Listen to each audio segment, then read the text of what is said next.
There's money to be made. And other counter girls can be bitches. Let me tell you. Don't you be stealing other people's money.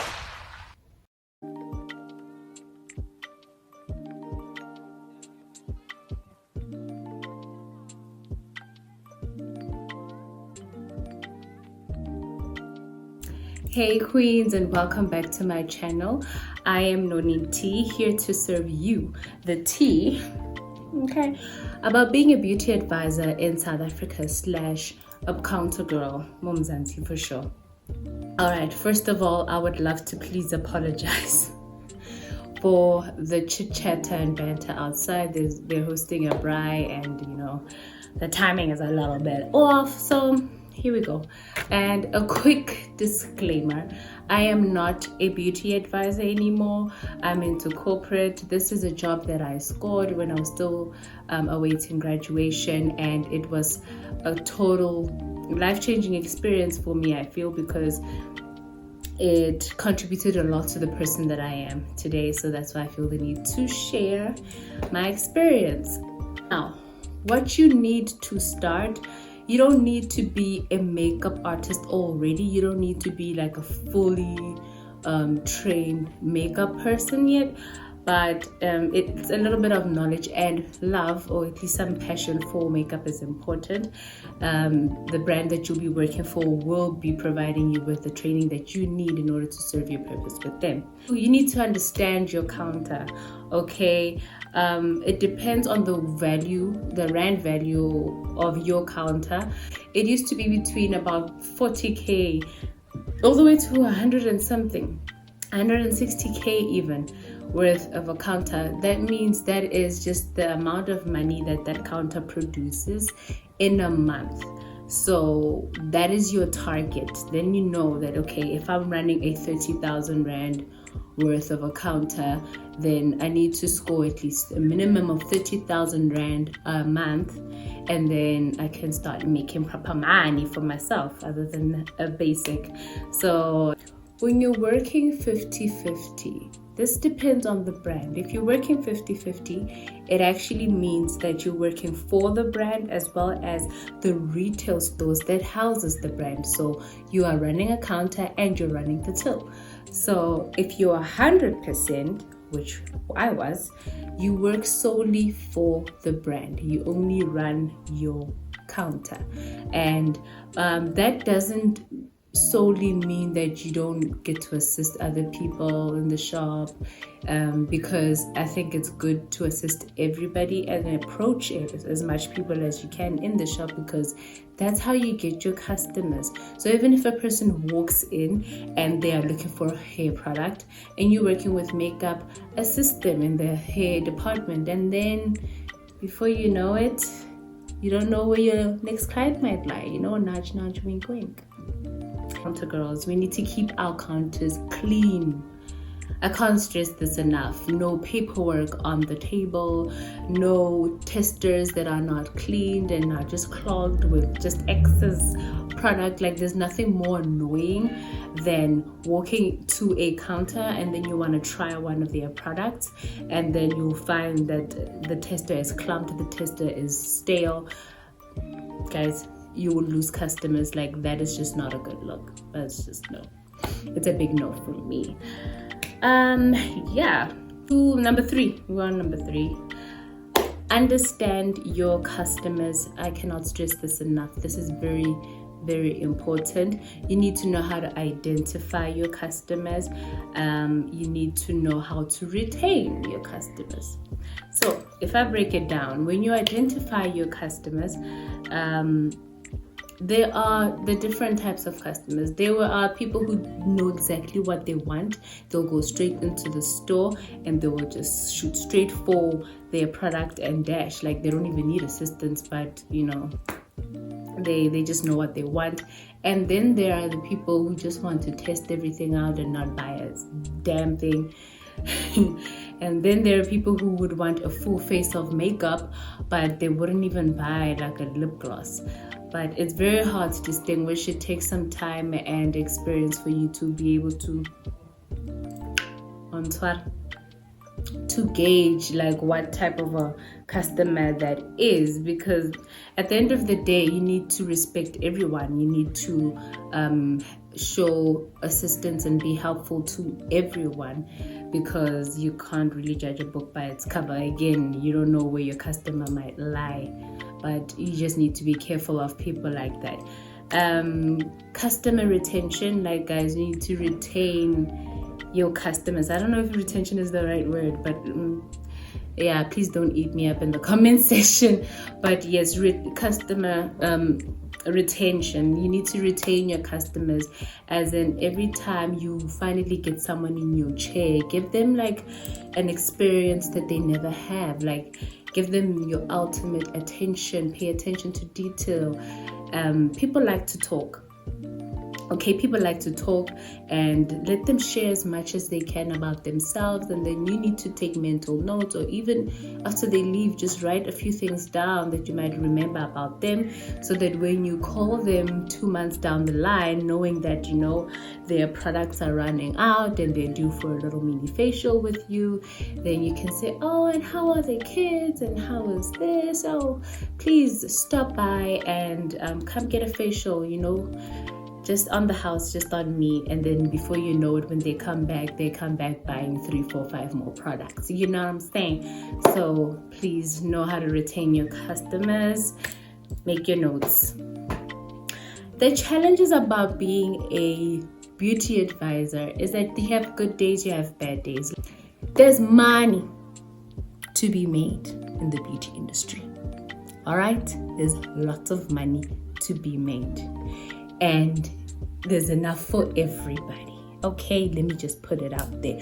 Women are willing to spend.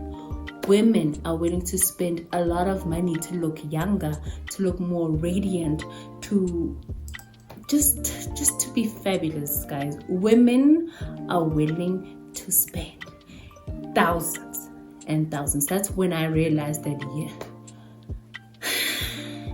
there's money in the beauty industry. Like any other job, good days is when before lunchtime you already made your target for the day. Because you can be lucky and even have a customer walk in and spend at least almost 8 to 10K on your products and just supporting you, and you've made your target for even the month, like possibly with one customer. I've seen it happen. It happens, and it's yours. That is just the most happy day you'll ever have. And then there are bad days where you literally haven't sold not one liner, not one pencil, not nothing. It is so discouraging. It is so draining, because you go home feeling like a failure. But you know what? That's the thing. There are good days, there are bad days.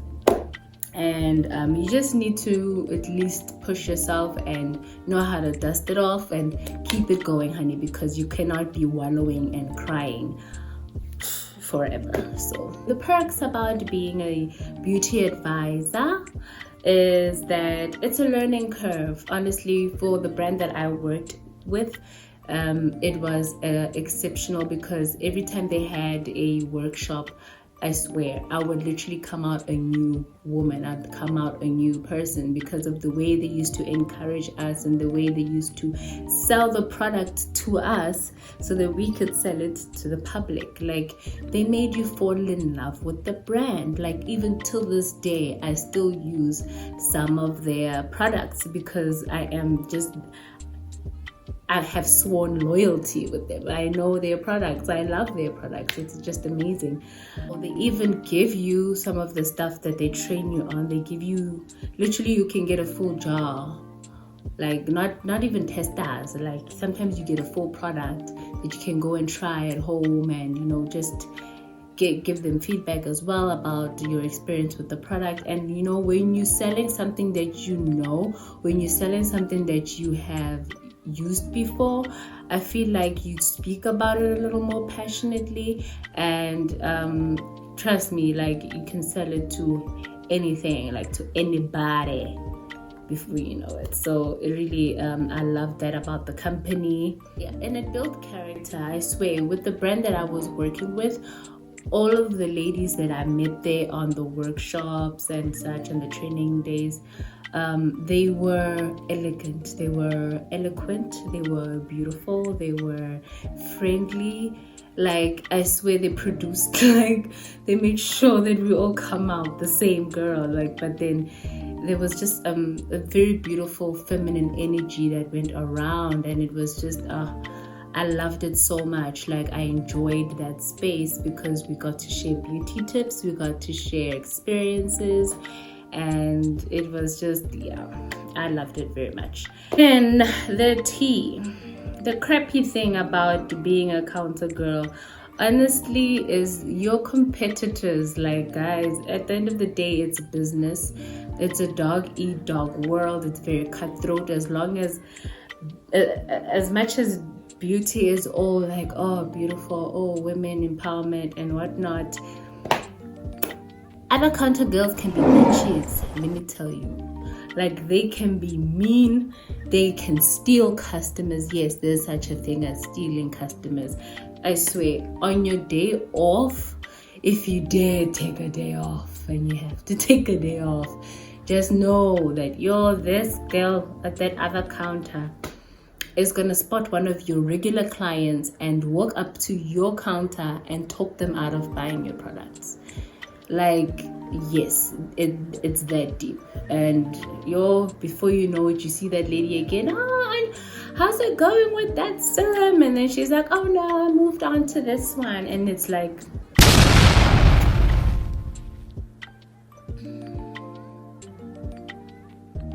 yeah. So just your typical work drama and politics.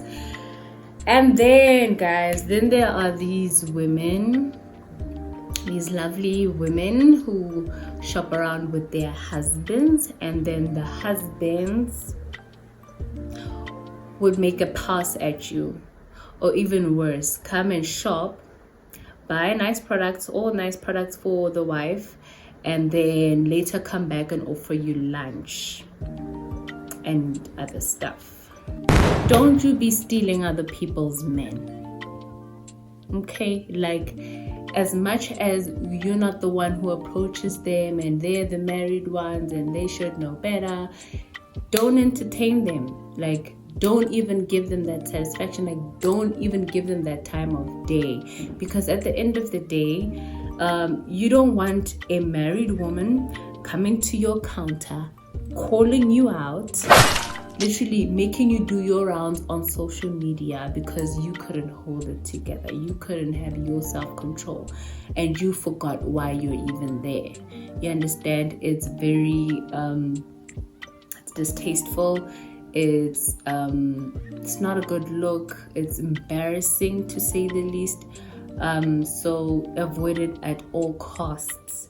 Okay, because you can lose your job, you can tarnish the brand, and at the end of the day, that's just too much to lose for absolutely nothing. Okay, totally not worth it. Ladies, as beauty advisors, please know why you're there.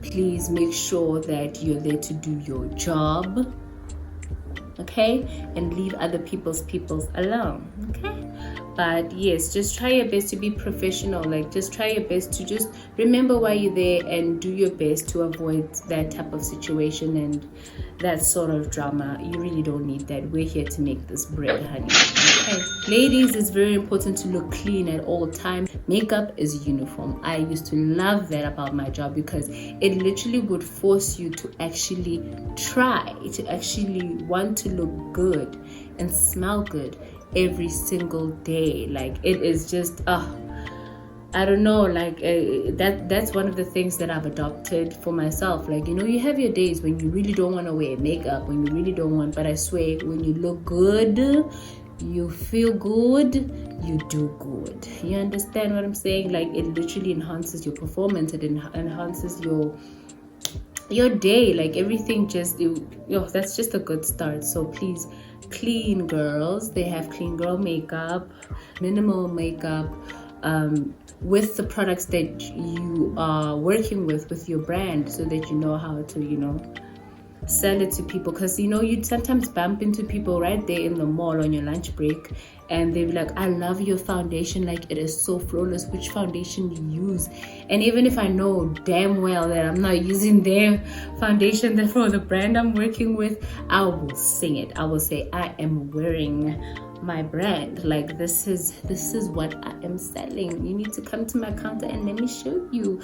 So yeah, please, they like dainty minimal jewelry, just look like a clean girl, and it will just go a long way. Your nails short, all right, ladies? I know long girls are long nails are the thing. Long nails, they just, I know, top tier sometimes, but unfortunately when you're in this industry you need to keep them short, because you're working on people, you're touching people's faces, you're giving people facials and giving them face beads. So it's important that you don't have that to distract, and you don't have that to harm anybody. So please keep your nails nice and short and clean. Try your best to hide your tattoos and piercings sometimes. That's just depending on the brand you're working with. They have those rules. Follow those rules. Respect people's businesses. Okay, that's what I love about being a beauty advisor in South Africa. I feel like it was a very fulfilling job. I, however, had to move on because it wasn't really, I really wanted to go and do what I studied for. And that's why unfortunately I had to leave the makeup industry. But then I'm still a makeup girl so bad. That's why I have this channel. This is my outlet. This is where I get to just be myself and enjoy makeup and what all it has to offer. Thank you so much for watching, and please don't forget to like, comment, subscribe. Please, if you were a beauty advisor, just comment down below. Tell me about your stories. Tell me all about your experience. I'd love to hear it. Thank you so much again for tuning in on my channel. I'm Noni T with the T. Bye.